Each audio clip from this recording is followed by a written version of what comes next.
você consegue, né, passar seus sentimentos usando também a poesia dentro do romance. E não conseguiria explicar o que esse poema me fez sentir. Então a poesia, ela é maravilhosa, ela é a última fronteira da linguagem. E aí, meu caro ouvinte, tô de volta com mais um Live com o Autor. Eu me chamo Raik. E você? Aonde você está? O que você está fazendo nesse momento, enquanto você ouve esse podcast?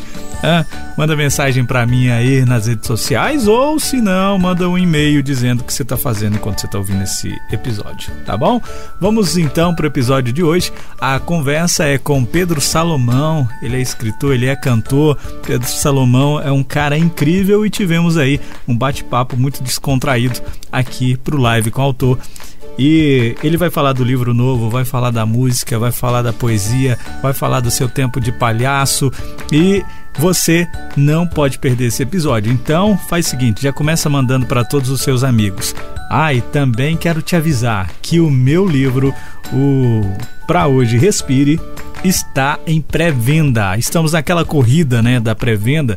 Então você pode estar adquirindo aí o seu exemplar já na pré-venda do livro, tá? Pelo site da Editora Arcádia. Entra no link deste episódio aqui e aí você pode estar clicando e já fazendo a sua compra e recebendo o livro na sua casa com desconto e também os brindes que vem aí com o livro. Além do mais, você também pode conferir a minha mentoria. É só você me mandar aí um WhatsApp, ou se não, você pode mandar um e-mail para o meu e-mail, ok? É só mandar mensagem aí que a gente conversa. E vamos para o episódio de hoje? Em 3, 2, 1 e claquete! Bom, eu sou o Pedro Salomão, eu tenho 27 anos, sou um cara do interior de São Paulo, Presidente Prudente, completamente apaixonado pela minha gata, pela vida, por geografia e por literatura. Pedro, como é que começou o seu envolvimento com a poesia, né? A sua paixão pela poesia? Cara, a minha história com a poesia, ela tem um começo trágico, mas uma simbologia bonita, assim. Eu era palhaço de hospital na minha adolescência, trabalhei na Santa Casa, no Hospital do Câncer, aqui da minha cidade, trabalhava com teatro, dava aula de teatro na assistência social, na APAE, e era completamente apaixonado pela arte do clown. Só que aí o meu parceiro de palhaçadas, Caio, ele faleceu em um acidente de carro em 2014. E aí aquilo foi muito devastador, assim, para mim. Foi uma coisa que me pegou de surpresa e virou minha vida do avesso. E durante esse momento de luto, a saída que eu encontrei para curar, né, a saudade, a dor de perder meu melhor amigo, foi escrevendo. E não sabia que eu ia virar escritor, que as pessoas iam ler isso, que isso seria publicado, de jeito nenhum. Escrevia poesias mesmo como uma forma de fazer as pazes com a vida. E assim a poesia começou a germinar no meu coração. Bacana. Ela partiu de algo que a vida, né, te fez reagir através das palavras, né? Sim, foi meio que uma necessidade emocional, assim, talvez, né? As palavras e as angústias e os questionamentos foram somando no meu coração e não tinha para onde ir, assim. Então acho que a literatura e a poesia foi essa janela que eu consegui abrir para fazer minha alma ventilar, sabe? A poesia, ela tem esse poder, né? E como é que se separa o poeta, o compositor, o músico, né? Como é que você consegue separar essas, vou chamar de entidades que estão em você? Cara, isso é muito legal, assim, e às vezes as pessoas acham que é um pouco discrepante eu ter vindo do palhaço, né, que é uma arte completamente diferente, que o palhaço é a arte da extravagância, da gargalhada, do colorido, e a poesia é a arte da sutileza, do silêncio, da intimidade. Só que no meu coração, eu acho que desde quando eu era palhaço, e agora fazendo poesia e compondo e cantando, eu acho que eu estou fazendo a mesma coisa, assim. Eu acho que no fundo eu faço ciranda com as emoções, sabe? Eu brinco com as palavras, faço um bordado com o que eu estou sentindo. E aí a forma como isso vai se manifestar, se isso vai virar poesia, se isso vai virar música, eu vou de uma forma meio intuitiva, assim, brincando com isso. Como uma criança mesmo, que está brincando e procurando formas de se expressar e principalmente formas de se conectar com as pessoas. Entendo, porque assim, você não, tipo, fala assim com você mesmo, né? Ah, isso aqui dá uma poesia, isso aqui dá uma música, isso aqui dá só um texto interminável, né? Vamos colocar assim também, porque você escreve textos reflexivos, né? E dentro do seu livro, dos seus livros, sempre tem essa composição dos textos curtos e dos textos longos. Como é que se define isso? Cara, isso é muito do momento, assim, sabe? Eu não tenho isso de forma organizada. Eu tendo a ser uma pessoa organizada e metódica, mas eu acho que eu deixo um espaço para essa energia caótica, artística se manifestar através de mim. Acho que eu vou trazer um exemplo aqui, né, de como isso acontece. Porque, na verdade, a arte, ela emana da vida, né? Ela emana da verdade, ela emana do meu momento, ela emana das relações, enfim, do que eu vivo, né? Eu, por exemplo, quando estou namorando a Gabriele, e aí eu escrevi uma música para ela, que vai ser lançada em junho, e essa música surgiu porque no meu primeiro encontro com ela, a gente se beijou e tal, e aí eu cheguei em casa e eu comecei a pensar, eu já estava completamente apaixonado por ela, assim, e aí eu estava pensando que mensagem que eu ia mandar para ela. Aí eu comecei a pensar que mensagem eu ia mandar para ela. E nisso eu comecei a escrever essa mensagem para ela. E eu falei, cara, isso aqui dá um poema. E continuei escrevendo, eu falei, não, acho que isso aqui dá uma música, tá quase como um refrão. E aí nasceu a música que eu escrevi para ela, e aí gravei, vou gravar clipe, vou lançar. Então, tipo, é uma coisa que partiu da experiência, sabe? E aí isso vai tomando caminhos e eu percebo qual que é a verdade, a essência daquilo. Se faz mais sentido aquilo ser música, se faz mais sentido aquilo ser poesia, se faz mais sentido aquilo ser um post, sei lá. Sim, total. Às vezes fico até brisando aqui em escrever peça de teatro, sabe? Filme, curta-metragem. Acho que a literatura, ela é maravilhosa por causa disso, né? Ela é infinita, assim. As possibilidades também são infinitas. E a nossa capacidade de se expressar tá tanto no visual que a gente adota, no cabelo, na forma de falar, de cantar, de interpretar, na piada, enfim, os caminhos são infinitos.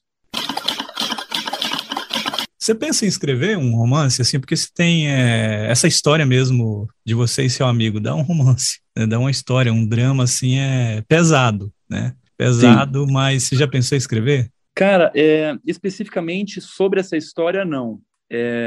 Eu tenho me desafiado na literatura, na verdade. Eu escrevi a minha primeira trilogia, são poemas, e aí são poemas mais curtos, com algumas crônicas, mas são poemas curtos. Agora, o quarto livro que eu estou publicando, Querido Coração, Cartas de um Poeta para Emoções Doloridas, ele já traz textos maiores, assim, né? São cartas tipo Querida Ansiedade, Querido Medo, Querida Insuficiência, onde eu me abro para emoções. E aí, no meu próximo livro, vai ser um livro só de crônicas. Eu quero que esse seja o meu livro mais grosso, com mais textos mesmo. Então, eu sinto que, naturalmente, eu estou amadurecendo na literatura, assim, até o ponto em que eu me sinta, não sei, acho que não capaz, mas Confortável? suficientemente confortável, boa, seguro para escrever um romance, que é bem mais complexo, sabe? E a questão da complexidade do romance, que ele te suga muita energia. É muita Sim, energia sim. que te suga, é muito tempo, é muito dolorido, apesar de ser prazeroso também, mas é muito dolorido, né? Nossa, eu E, imagino. assim, você consegue, né, passar seus sentimentos usando também a poesia dentro do romance, mas só que para você chamar a atenção das pessoas, tem ali a questão que você está criando um ser. Você está criando um Uhum. ser com vários defeitos e as pessoas elas precisam captar aquele ser, né, entender aquele ser com mais profundidade.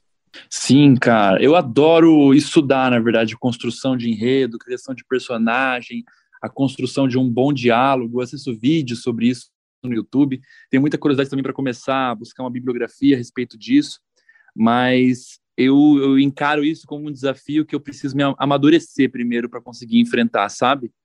Porque quando eu for fazer um romance mesmo, eu quero que seja tipo com muita verdade, assim, sabe? Que eu saiba que eu dei meu melhor, que eu estava preparado para aquilo. A poesia ela tem uma essência muito mais pessoal, assim, né? A poesia, não sei se ela é mais simples, porque a poesia é um texto enxugado, né? Ela traz só o conta-gotas, assim, ela é a ampulheta do texto corrido. mas o romance eu acho que é mais complexo, tem toda uma estrutura que precisa ser respeitada, o arco de criação dos personagens, das histórias, que eu precisaria entender um pouco mais. Sim, na poesia, e poesia não é fácil de escrever também não, viu? As pessoas acham que eu falo boa poesia, né? Aquela poesia onde que em uma frase, em 3 frases, você consegue ali decifrar todo mundo que o poeta quis dizer, né? Quis te enfiar, né? Tem várias interpretações, né? Isso aí não é tão simples. Sim, sim. Não é simples. Eu acho que modéstia à parte é o que eu mais gosto de fazer, assim, sabe? A poesia, eu acho que ela é o berço de tudo que eu faço. O que vira música, o que vira refrão, e enfim, o que vira post, tudo começa da poesia. E justamente por esse potencial de síntese que ele tem, né? De conseguir traduzir, às vezes, uma explicação de meia hora em 3 linhas, assim. É, essa capacidade de conseguir entregar para a pessoa só o que é o óleo essencial, né, daquela planta poética, é o que eu busco fazer, assim. Eu adoro poemas que são super curtos, assim. Eu lembro que tem um poema que me marcou muito, eu acho que é do Ferreira Goulart, se não me engano, que ele fala: não sei se mais me imagino do que sou, ou se o que sou não cabe no que consigo ser.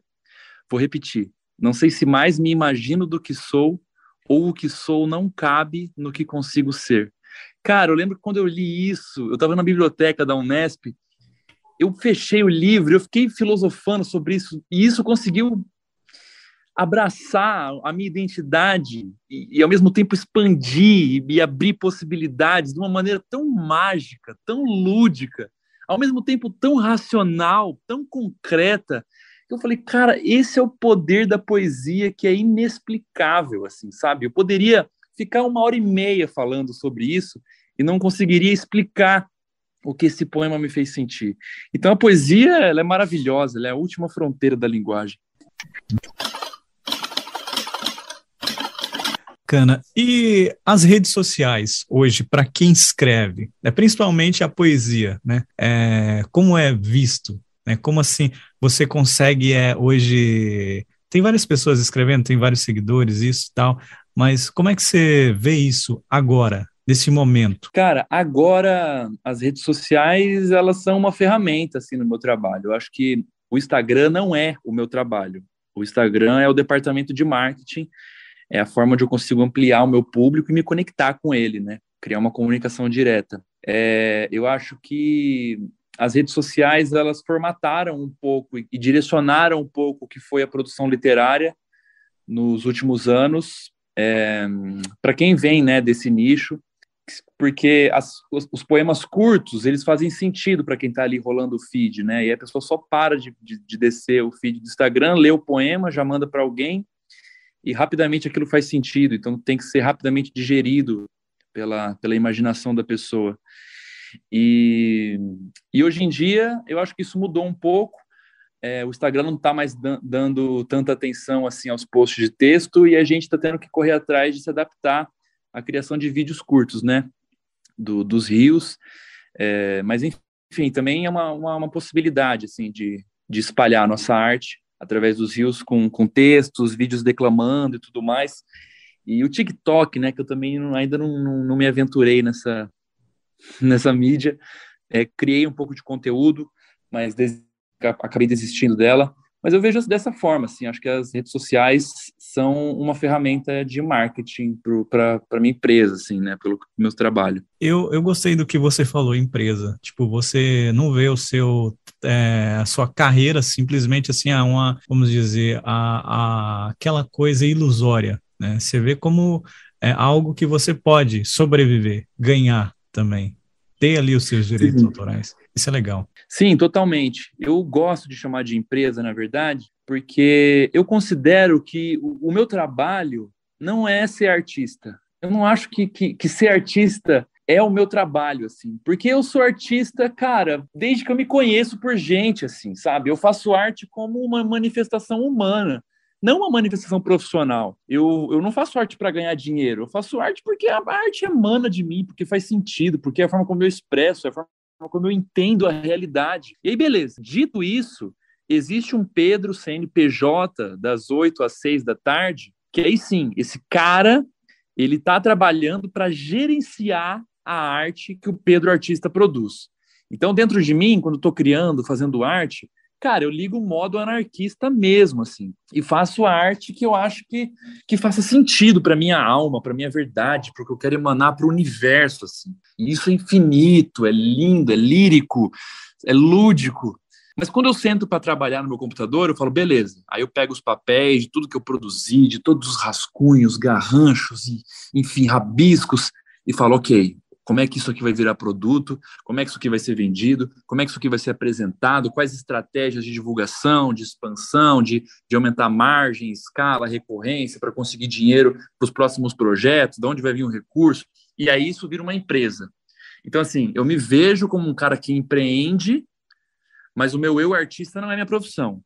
A minha profissão é ser o empresário, entre aspas, que gerencia a arte que eu produzo nas horas vagas. Desse modo que você está falando, você, até para quem ouve aqui, sabe, vai entender que é possível viver da sua arte, né? Dá para viver da arte aqui no Brasil, né? Viver razoavelmente.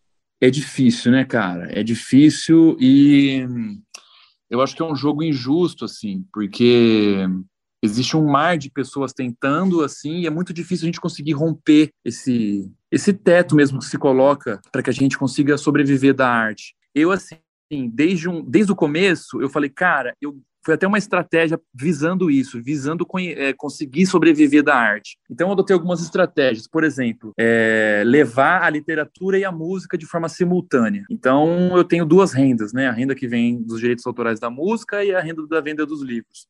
Então, tem alguns momentos em que as músicas diminuem a relevância e popularidade. Só que aí o livro consegue me manter ainda na jogada. Aí os livros passam por um período que vende menos, só que nisso eu consigo colocar o peso da minha vida ali na música. Então, é um jogo que mantém ali uma sustentabilidade melhor para mim.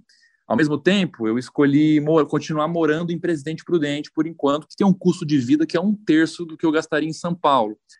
E aí eu busco entender como é que funciona o pagamento dos direitos autorais, né, de editoria, de royalties, de streaming, e sempre buscando estratégias para conseguir, cara, expandir nisso. É um jogo injusto porque, como diria o Nissim Taleb, né, ele fala que é o tipo de jogo que o vencedor leva tudo, assim. A gente tem um mar de gente, cara, vivendo no perrengue, assim, lutando para conseguir sobreviver, e meia dúzia que dominam o mercado e tem 95% das vendas, né? Nesse meio do caminho aí, tem as pessoas e os artistas que eu me considero que conseguiram sair um pouco desse piso, estão conseguindo construir ali, pagar as pessoas que trabalham junto, pagar a equipe, e tentando construir uma carreira sólida, assim. Mas é uma jornada longa e que eu entendo os privilégios, assim, que eu tive para conseguir constituir isso. Sim, mas essa forma de enxergar o mercado, ver como mercado, quebra totalmente a bolha, né? Profissionaliza mais quando você diz dessa maneira, sabe? Porque o escritor em si tem uma regrinha, né? Eu fiz uma oficina de escrita criativa há um tempo atrás, e aí o professor disse o seguinte: antigamente o escritor publicava para ser conhecido, hoje ele precisa ser conhecido para ser publicado. É totalmente Nossa, é verdade. Né? Vamos colocar assim, para você estar em grandes selos, né? Você precisa ser primeiro conhecido, ou às vezes ter um trabalho assim, diferentão mesmo, para chamar a atenção de editoras comerciais, né? Que aonde essas editoras elas vão bancar toda a produção do livro, distribuir para livrarias, né? E pode trazer uma rentabilidade maior, que também abre até para você participar de eventos literários, onde você pode receber algum cachê por palestra, né? E te leva a fazer outras coisas, né? Que o livro ele abre, né? Ele abre, igual, por exemplo, você pode fazer um curso de poesia, né? Porque você escreve há bastante tempo. Então, o livro, por você estar vendendo razoavelmente bem, está numa boa editora, você pode hoje fazer isso. As pessoas vão acabar comprando, porque viu ali através de você um resultado, né? Mas tem que olhar mercadologicamente para isso. E quando eu vejo, assim, sabe, o escritor, né, em si, fazendo isso como você, o que me abre uma esperança, sabe, para o mercado brasileiro, que é muito jovem, é o nosso mercado do livro brasileiro. Cara, isso é muito verdade que você falou, assim. É, eu acredito que a internet ela dê essa possibilidade da gente primeiro criar, né, a nossa relação com o público para depois ser procurado pela editora. Isso, enfim, pode dar cartas na manga na hora da gente conseguir negociar. E foi uma estratégia que eu adotei também, cara, porque em 2016, 2017, ali quando eu estava começando minha carreira, eu mandava e-mail para as editoras e ninguém me respondia. Até que comecei a ficar meio frustrado com isso, achando que seria impossível. Só que ao mesmo tempo com um público crescente nas redes sociais e recebendo muito carinho das pessoas e vira e mexe viralizando um post, outro. Até o dia que eu falei assim, cara, quer saber? Eu vou focar 100% da minha energia na construção de um público sólido. E aí esqueci, parei de mandar e-mail para editoras, falei, cara, eu vou focar, porque quando esse público estiver grande o suficiente, eu tenho certeza que de alguma forma meu trabalho vai chegar até as pessoas responsáveis pela publicação dos livros. E, cara, foi dito e feito, assim, foi batata. Fiquei 1 ano e meio, assim, bem focado na construção de um público, criando muito conteúdo, sabe? Cara, super engajado. E aí, no final no começo de 2018, aí a gente recebeu o e-mail do Felipe Brandão, que inclusive é até um cara que você já entrevistou aqui no podcast, meu querido Maravilhoso, sou editor. apaixonado com ele. E aí, tipo, o destino, entre aspas, ou esse trabalho, né, fez o meu poema, de alguma forma, chegar no feed do Felipe. E ele falou, interessante, deixa eu ver mais sobre o trabalho desse cara. E entrou nas minhas redes sociais e viu que tinha um trabalho sólido, de muito tempo. Falou, poxa, esse cara tem potencial. Então foi uma estratégia assim, que funcionou. E ainda bem, né, que a gente tem as redes sociais para ajudar na popularização mesmo do acesso a pessoas à literatura e de construir a sua própria carreira e conseguir monetizar em cima disso sem o aval. Isso acontece muito na música também. Eu também comecei minha carreira sem precisar de uma grande gravadora, assim, né? Foi só subir no YouTube e no Spotify que o negócio começou a formar gente, assim, interessada em ouvir, né? Não precisei fechar com uma grande gravadora e vender porcentagem, nada disso. Sim, você falando sobre essa questão do conteúdo, né? Você tem mais de 2.000 publicações. Cara, como é que você faz isso? Cara, são 2.000 publicações. Acredito que eu comecei a postar diariamente, assim, em 2016. Entendendo que o algoritmo das redes sociais ele precisa de repetição. E eu uso a repetição também como uma estratégia de criação de identidade e de criação de comunidade, assim. Porque, cara, eu vejo, assim, às vezes a gente tem umas crenças, né? Que a gente tem medo de soar repetitivo para o público.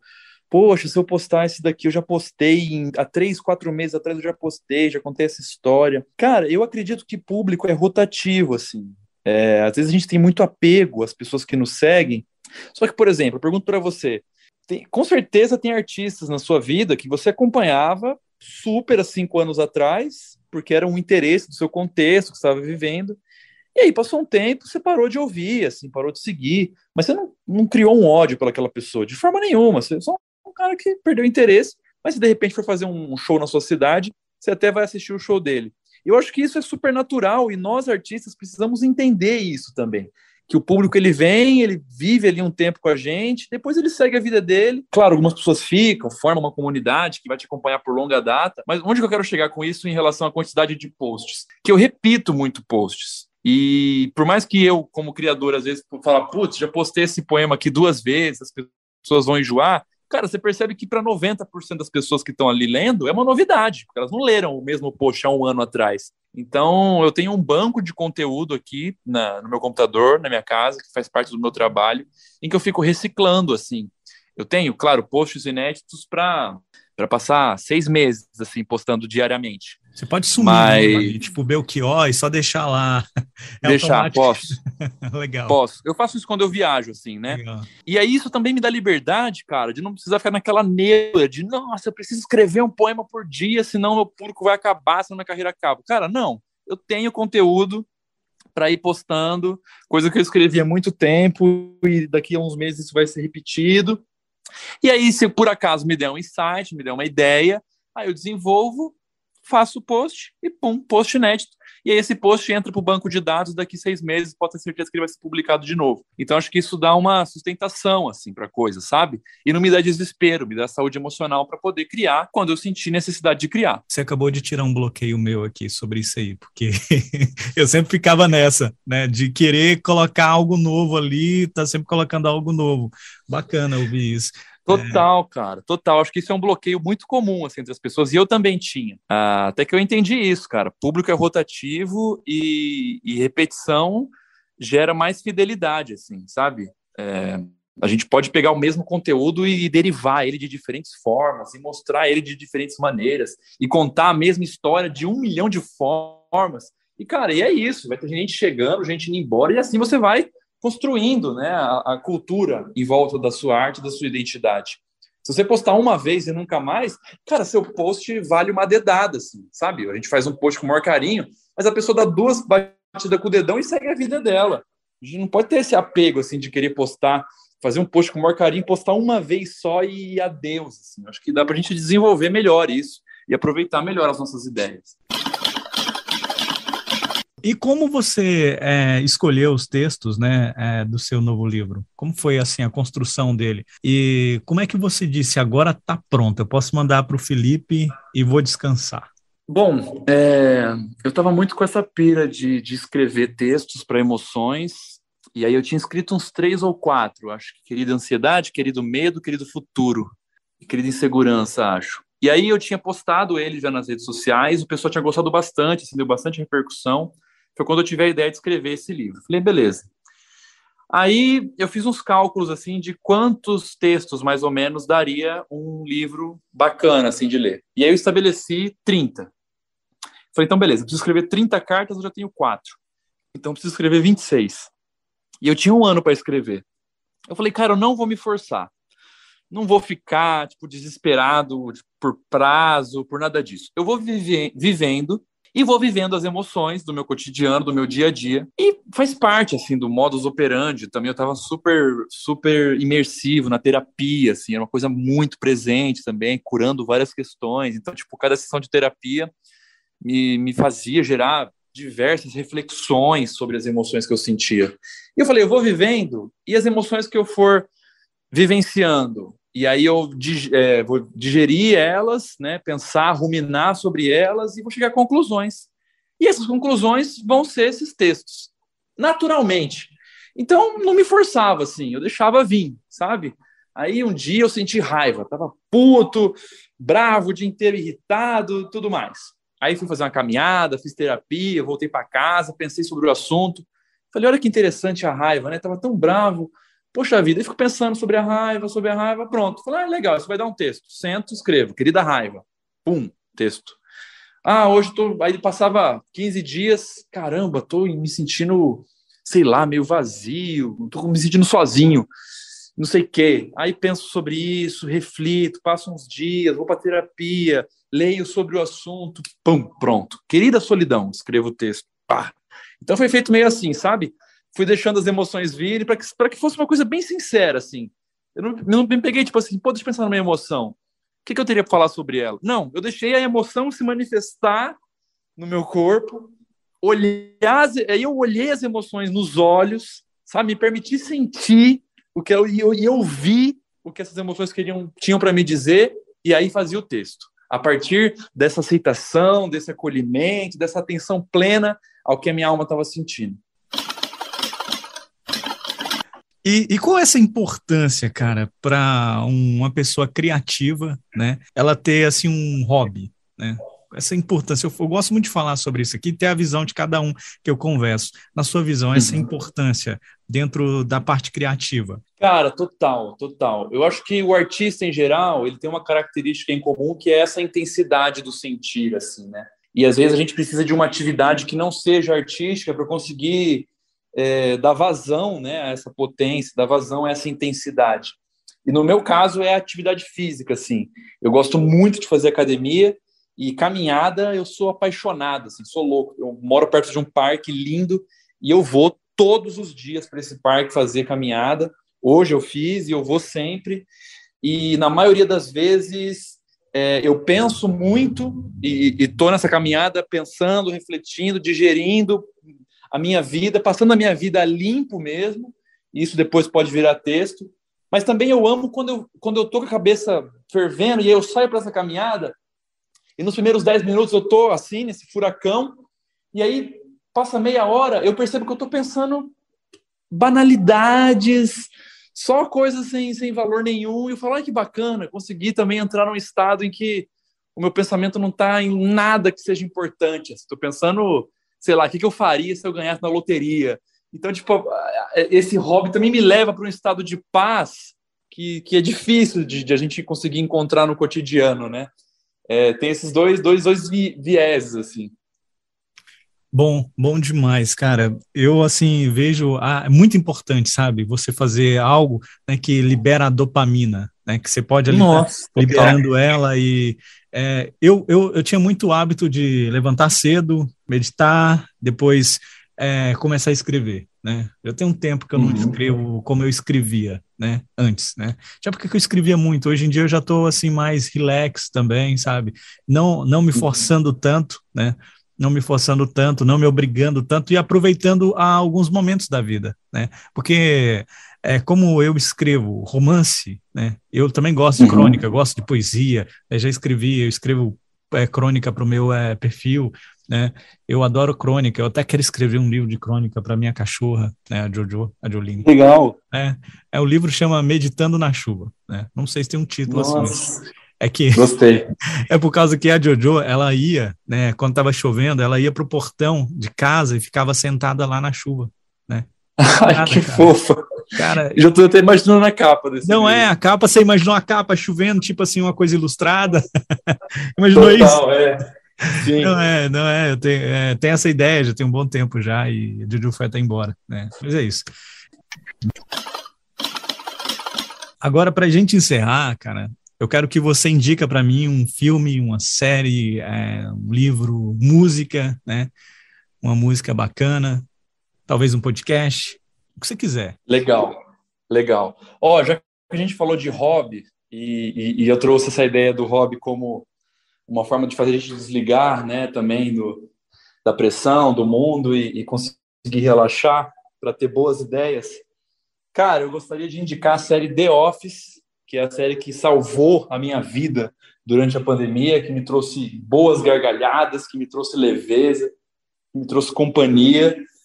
A série The Office é a minha série preferida do mundo, da vida.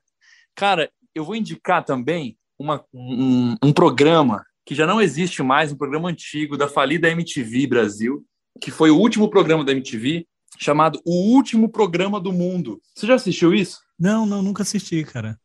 Agora Cara, eu o vou último procurar. programa do mundo foi o seguinte: a MTV tava para falir já, tipo, já tinha uma data para eles fecharem as portas. E aí o Daniel Furlan, do Choque de Cultura, ele falou: "Não, eu queria começar um programa". Mas aí o diretor falou assim: "Cara, como a gente está sem verba, não tem recurso, não tem tempo, você vai começar um programa agora?" Ele falou: "Não, eu vou fazer um programa mesmo sem verba, mesmo sem nada, preciso de um estúdio, um chroma key e vai chamar O Último Programa do Mundo". E o Daniel Furlan é um humorista que eu amo, que eu admiro, que consegue me fazer gargalhar muito. E nesse programa ele tinha alguns monólogos que ele fazia antes de começar o programa. Cara, aquilo para mim é de uma genialidade que eu te confesso que tipo, eu assisti aquilo que tem um viés humorístico e me inspirou demais para escrever poemas. Porque a forma como ele brinca com as palavras e com as ideias e satiriza a realidade é tão genial que te inspira de alguma forma. É muito louco. Então eu indico esse programa, tem no YouTube, se você pesquisar lá, O Último Programa do Mundo, do Daniel Furlan. É uma coisa meio nonsense, assim, meio louca, mas se você tiver de coração aberto, você vai conseguir ter alguns bons insights.